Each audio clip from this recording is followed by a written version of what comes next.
पैसे कशासाठी आहेत? सुखाच्या अनुभवासाठी आहेत ना. आणि सुख कशामध्ये येतं? गाडीने नाही येत सुख. त्या गाडीमध्ये कोण बसलंय आणि त्यांच्या बरोबर जो आपण प्रवास करतो त्या प्रवासामध्ये सुख आहे. पण गाडीच्या मागे लागता लागता आपण तो प्रवास विसरतो. फोनमध्ये नाहीये ते सुख. त्या फोनामध्ये नाहीये ते सुख. त्या फोनवर आपण कोणाशी संभाषण करतो, काय बोलतो, त्याच्यामध्ये सुख. पण फोनच्या मागे लागता लागता ते संभाषण विसरतो आपण. त्या घरामध्ये नाहीये ते सुख. विटांचं आहे ते घर. फर्निचर आणि विटांनी केलेलं घर आहे ते. पैसे काय करतं? फक्त ते घर आणून देऊ शकतो त्याला. सुख घरामुळे नाहीये हो. घरामध्ये सुख असलं असताना एकटे जरी असताना फर्निचरला किती छान आहेस रे, लाल आहे रे.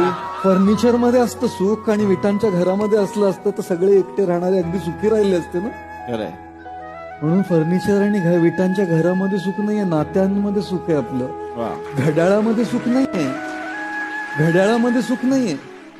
त्या घड्याळावरचा जो वेळ आहे त्याचा आपण उपयोग कसा करतो ते निश्चित करणार आहे की आपलं सुख आहे की दुःख आहे आपल्या आयुष्यामध्ये.